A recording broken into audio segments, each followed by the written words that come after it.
This video is brought to you by Grainger Warranty, your #1 online source for factory-backed extended warranties in the country. Guys, we found more relatively affordable trucks for you right now. Ford F-150 versus Toyota Tundra, right, Kase? That's right. Both of these trucks are going to come in right around $50,000, including some of the discounts that you could get on brand new trucks pretty much anywhere in the country. Yes. And I think we've got two pretty good options here. What should we start with? Yeah, well, let's start here on the left with the Ford. But dude, we did a video similar to this, Ram 1500 versus Chevy Silverado 1500. And in that video, you and I promised to do more because it was pretty popular. Because actually this F-150 STX, with a bunch of deals that you can get right now, it's actually under $49,000. Yeah, it's right around 48. Yes. So now we get to take a look at what you can get for under 50 grand in a Ford F-150. And from Yes. the exterior, it doesn't look like an especially basic truck. No, so once again, we're looking at four-wheel drive trucks. We're not looking at stripped down versions of work trucks, right? This is an STX, which is one step above the XL work truck, basically. So it has a little bit more flair to it. For example, the wheels, right? Yeah, this is a good looking gray wheel that plays pretty well with this exterior color. This was the same color on the exterior of our F-150 Tremor, if I'm not mistaken. Yes. Ford calls it a gray, but it's somewhere in between a white and gray. It's pretty light. I think it's actually Avalanche. Interesting. Yes, Colorado Avalanche. Yeah, Yes. go Avs. Yes, go Avs.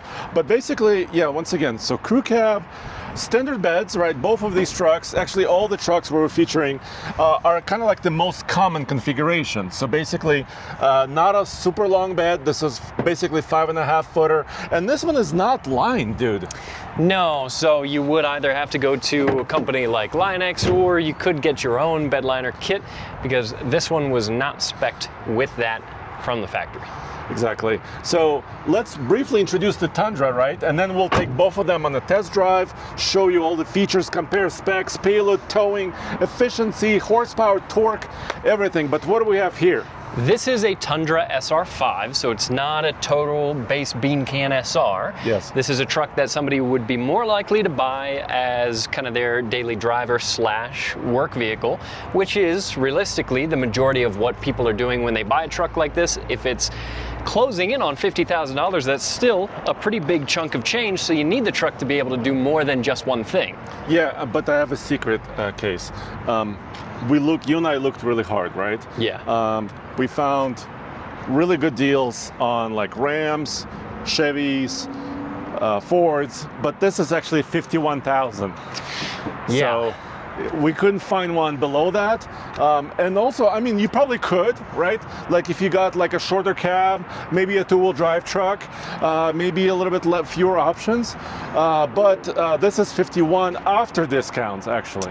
Yeah, so it is a little bit on the more expensive side, and from the exterior, I would argue that maybe looks a little bit more like a base truck because we have a good amount of flat black unpainted plastic here around the grille and a smaller set of silver alloy wheels. When you're buying a brand new truck like these two or a slightly used one and you want to keep it for a very long time, you should check out our friends at GraingerWarranty.com using the link in the description below because it's a factory-backed extended warranty and you can be sure your vehicle is fixed with OEM quality parts at certified locations throughout the country. And you could save some money, about $1,000 versus some other extended warranties. So check out GraingerWarranty.com. And let's check out the bed really quickly because this is the new generation of the Tundra and they now switched over to composite beds. So this is actually a composite, not aluminum or steel. Yeah, which is good because these are pretty durable and it does give you a reasonably grippy surface like what you would have in a bed-lined bed. So this is something that, you know, if it's raining or anything like that, you're not going to slip on it. You're not worried about scratching paint, anything like that. And this one, if we go a little bit further, we like to count the tie-down points, right? Yeah. So this one has one in each corner. So 4, plus it's got the rail system, so 4 cleats. So actually that's pretty good. Yeah, it is pretty good in terms of tie downs, because even though this is a basic truck, you do get, like you pointed out, those tie downs up top that you can move back and forth. Yeah, but dude, if you look at the inside wall, so the way these are made are actually kind of form made, so the wall kind of slopes down. Yeah. There's still, 4 feet across here, no problem, between the wheel wells, but it's not like a vertical space. So this may take a little bit of extra volume away from this truck. So should we drive the Ford first and talk about it first, or what do you think? I would say so. Do you want to pop the hood? Yeah, let's talk about the engines, because both of these trucks have twin turbo V6 engines. Yeah, I know there could be a small question here, right? But let's take a look at both. Let's take a look at the Ford. Because that's going to be one of the ways in which these two trucks are pretty different, because this Ford F-150 has a relatively small 2.7 liter, still a V6 and twin turbo. Yeah. So it puts out 325 horsepower and 400 pound-feet of torque with a 10-speed automatic. Yeah, and this is their base engine, right? So they don't have any naturally aspirated V6s anymore. This is where it's at. And dude, I think they actually maybe sandbagging a little bit, because every time you and I drive one of these, this is a well-accelerating, really powerful setup, actually. Yeah, and we've had good experiences so far with the 2.7, both in the F-150 and in the Ranger. It's a great and very useful engine. Look at that. Andre's making improvements to the truck. I'm making improvements. This one is fresh from the dealership, so it hasn't been completely prepped. Yes. By the way, we have to thank our friends at Brighton, Ford, Colorado, and also Mountain States Toyota right here near Denver. This video would not be possible without our friends, right? Yeah, exactly. So that's how we got access to these two trucks. So if you're shopping around for vehicles like this, then those are places you could go to even see these exact vehicles. Exactly. And dude, I like to point out, like, if you have questions sometimes, if you see this truck later and you're not sure what engine is under the hood, you could always look at this emissions sticker underneath, and it says 2.7. Yeah. So if somebody, like, down the line, like a couple of years from now, are trying to sell this to you as a 3.5 EcoBoost, point to the sticker and say, no, it's a 2.7. Exactly. But speaking of bigger V6s. Yes. Should we take a look here? Yeah, because this is going to be one of the potential perks of the Tundra, at least in terms of figures on paper. Horsepower, torque, right? Yeah, because the V6 in the Tundra puts out 389 horsepower and 479 pound-feet of torque, so significantly higher figures than the Ford's 2.7. Yeah, and if you were looking at the Tundra SR, it still has the same engine, but the horsepower ratings on their base models are actually, and torque numbers are a little bit lower. Yeah, I think on the SR it's 358 horsepower, 406 pound-feet of torque, so it's derated quite a bit from what we would have on most of the standard trims of the non-hybrid truck. Obviously, if you go for a hybrid truck, or if you do a 3.5 EcoBoost in the Ford, or even a Power Boost, then your power figures can go way above and beyond what we're looking at here, but this is all about more affordable trucks. Exactly, and this is why we're doing this video. But there's an elephant in the room, right? Because from 22 to 2024 model years, most of these engines have been recalled, the 3.4 liter twin turbo Tundra engines, and they're going kind of through the process of, solving those problems and replacing some engines. We've done many videos about this. So this may influence your decision, right? Or our decision as well. Yeah, absolutely. So it hasn't been an entirely problem-free engine, that's for sure. So something that's worth considering when you're shopping around for these trucks. And this one also has an emission sticker, so kind of the code is down here, V35A. 35 refers to displacement, but some people call it 3.0. There's also here 3.4. Initially, when this came out in 2022, people referred to it as a 3.5 and then 3.4.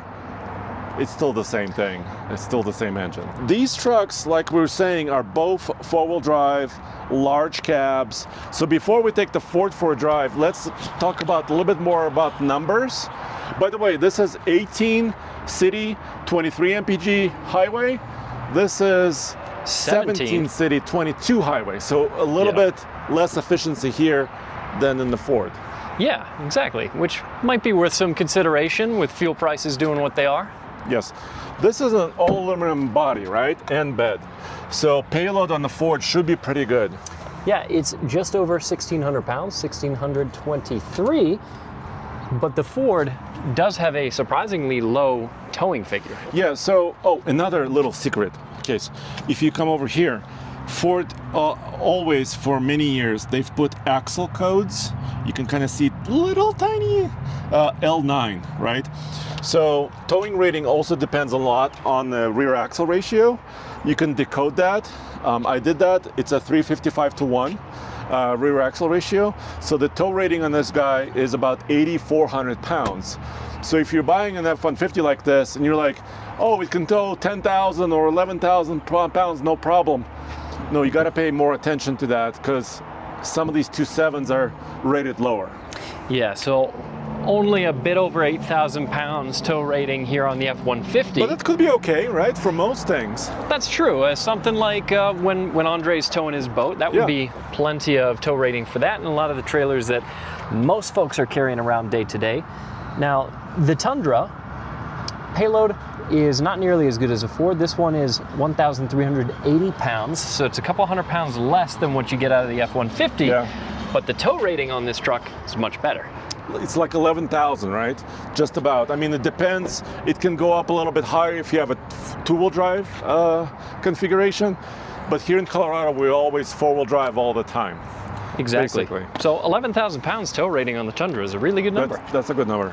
All right, so what do you say? Should we jump in the Ford and take it for a spin? Let's do it. Okay, so right in here in the Ford, right off the bat, we have an actual real key that I have to actually insert and start the engine. Which is pretty old school. So Ford is one of the few companies that's still doing that on more basic trucks. Yeah. And it just kind of highlights some of the interesting contradictions with this interior, because you've got an absolutely massive center screen, a completely digital instrument cluster, both of which are good looking pieces of tech, but then you actually insert your key, so no push button start. There's also no automatic climate on this more basic model. It's all manual here, And then, Andre, we have a coin holder where the trailer brake controller should be. I think is the right way to say that, because You know, when was the last time you paid with coins? It's been a while. Yeah, no, I don't. I haven't paid with coins in quite some time, but so I understand why they do this, column shift, but this model, dude, also does not have four-wheel drive auto. It has 4 high, 4 low, we're in two-wheel drive. It does have a locking rear differential, which is nice. Yeah, and still drive modes. So we can go from anything from eco to sport to tow haul mode to off-road modes very easily in here. Yeah, still have USB-C, USB-A. We've got a couple more USB-C ports there, 12 volt. So I think that's plenty. It doesn't have an inverter system, so like no 115 volt outlet. But you could option to that. Obviously, you could option up a little bit. One thing you do notice driving this truck is the material of that steering wheel. The material, you're very politically correct, I would say, because it's really hard plastic. Not comfy. My wife's grandfather owns, or used to own, a very similar truck to this. His was a super cab, so an extended cab, not a crew, but with a 2.7. And when he purchased his F-150 with a 2.7 liter, he was telling me, hey Andre, my 3.5 liter EcoBoost is really strong, very fast. And unfortunately I had to break it to him. That puts you in an awkward position. That it was a 2.7, but it didn't matter, right? Yeah. He really enjoyed that powertrain. He was, he was flying around, well, not flying around, but he was driving, in a spirited way around town, and he loved it. And I prefer this powertrain to the 2.7 Turbo Max in GM trucks. Yeah, I think this engine, even though it's the same displacement, right? It just doesn't feel like there's some coarseness around that 4-cylinder, right? This engine sounds a little bit more smooth, but it's not a V8, of course, right? It doesn't have that 5-liter sound. But even on a base truck like this, it doesn't feel like it's lacking. No, and so that's not an issue. But I mean, we kind of pointed at the Tundra and talked about their engine recall, but Ford may be the king of recalls. Right? True, just across the board general recalls, not not necessarily like engine replacement recalls, right? Yeah, because that is a pretty big one.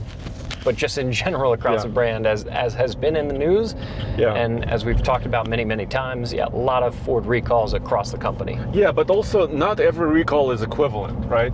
Some of them affect small number of vehicles, some affect maybe thousands or millions of vehicles, but some are serious ones, right? Transmission and engine recalls, and some are not serious. Yeah, there's some recalls that are just for a sticker under the hood, like what we were looking at. Yeah. That was printed wrong, right? Yeah. So not every recall is the wheels falling off. Yes, so yeah, you have to really take it with a grain of salt and really look into it and just see, what am I looking at here? Yeah, but if I were to be in the market for a truck just like this, powered by a 2.7, I would feel very comfortable with it. Yeah, agree. So now, dude, we gotta go and look at the Tundra and drive it. Doing a little rallying. Yeah, and also this road is really broken up, and it's not maybe the smoothest ride. No. But it's also not the harshest. Yeah, no. Here in the Ford. Quite a bit better than the Power Wagon I spent the last couple days in. Yes. Oh, by the way, dude, I wanted to mention that there's stickers on all these trucks. This truck was made in Kansas City. Yeah. With the engine and the transmission being built right here in the USA. So mostly USA parts and mostly and also produced in the USA. Nice. Dude, look, a power start button. Yeah, which is a nice thing to have. So it's a funny difference in features. They're almost kind of opposite each other because you do have push button start there. Yes. We do have auto climate. Yes. Also, trailer brake controller. Trailer brake controller, but a much smaller center screen and a primarily analog instrument cluster. Yeah, which actually I really like, the actual analog needles for the speedometer, tachometer, some of the gauges. So that's nice. Let me turn on our climate control system, which, like you said, is automatic. So that's pretty nice. We can control our temperature this way. Also, the center console is way different, right? Yeah. Between the two trucks. Here I do have also 4 high and 4 low, but Toyota actually doesn't do any 4-wheel drive auto in their Tundras. They do in the Tacoma, right? Yeah, in if you get a limited certain configurations. Yeah, like the full-time system. Yeah, and the other thing that we don't have that I'm locking differential. I'm not seeing any rear locker. So no, we don't.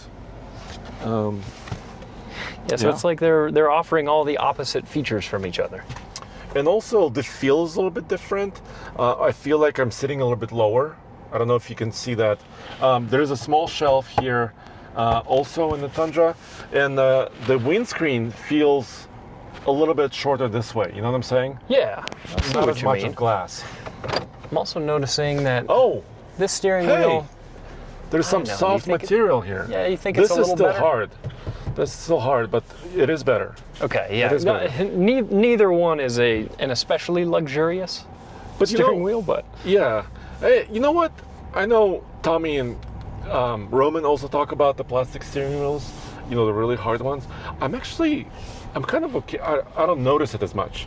Yeah. Do you? Does that bother you sometimes? I don't think it bugs me as much as it bugs them, but I can understand not being a fan of it because talk about touch points. There's no more relevant touch point than the steering wheel. Yes. You know what they say? The first impression is the most important one, right? So yeah, you could tell. I mean, this one has a little bit more power, some spunk. You can definitely tell this has more torque and horsepower. Yeah. So for the money, it's quite a bit of extra power for not that much extra money. Question then just becomes, what is your confidence level in these engines? Toyota is saying that the actual number of vehicles affected, because the recall is pretty huge. It's what? It's close. Yeah, it's like 240,000 vehicles. Yeah, so 250,000 vehicles, and that is a lot, but they're saying it's maybe less than 1% of vehicles that are actually affected by the issue. Yeah, but it still doesn't fill me with confidence, or a lot of other owners with confidence, right?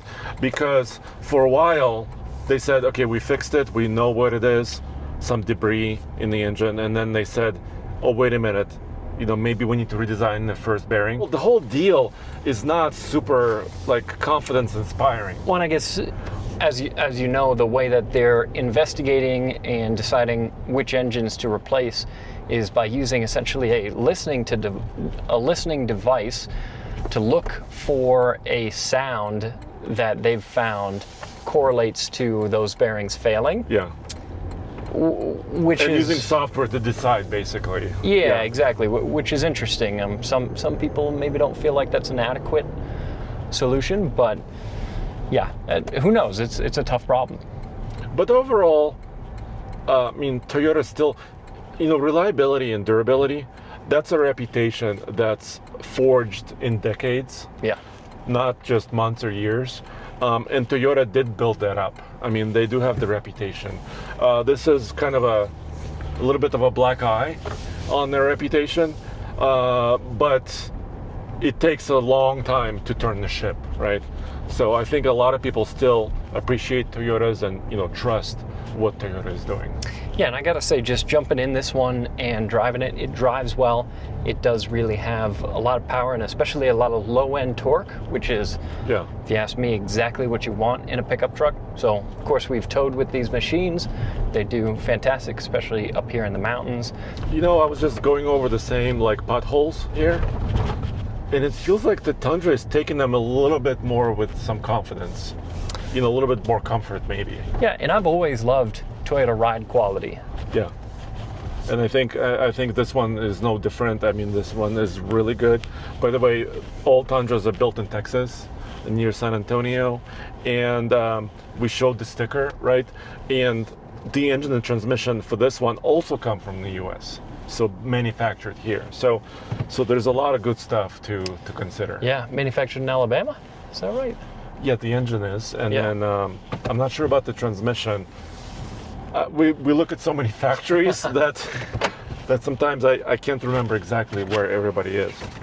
Now we have to go decide. So, Kase, in the last video, you and I kind of chose a truck, Ram versus Chevy. We wanted to see which one we would buy. We have to do the same one here. Yeah, and it's tough because the Tundra has a lot more power, a lot more torque from a bigger displacement, V6. I also really like some of the interior features that the Toyota gives you, including that trailer brake controller. I kind of like the analog gauges. I like that it still has a push button start. It's got a durable composite bed.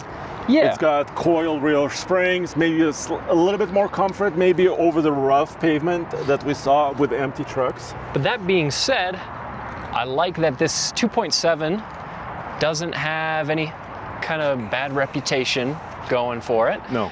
I like the exterior styling of this F-150 a lot, and the inclusion of that rear locker goes a long way for us here in Colorado. So especially if this F-150 had an integrated trailer brake controller, it would be like a home run, right? It would be a total home run. Yeah. But as it sits, I think it would still overall be my pick. You know what? I think I agree with you. There's almost $3,000 between these two trucks, and for $3,000, I think you and I can install a brake controller in this truck. Yeah. It'll probably cost actually $200 or $300 for that device. That and bed liner. Oh, bed liner would be like $600, right? Yeah, if you want to Maybe get it done at Linex, there's cheaper ways to do it as well. So, yeah, the cost you could difference. scratch the bed yourself and apply it yourself. And this is also the more efficient truck. Yes. So, you know what? Those things combined, I also like the styling a little bit. I'm not a huge fan of the plastic corners on the bumpers here in the Tundra. Yeah. This is a little bit more sturdy, and the toe points here on the Ford and the locking differential, and it's cheaper. I think I would have to go Ford on this one as well. No, we agree. Yeah. Finally, we agreed on something. On something. All right, well, thanks for joining us. In this video, let us know if you want to see more of these, maybe with the mid-size trucks, right? Or maybe heavy duties. We can do some more videos for you. We'll see you next time. Thanks.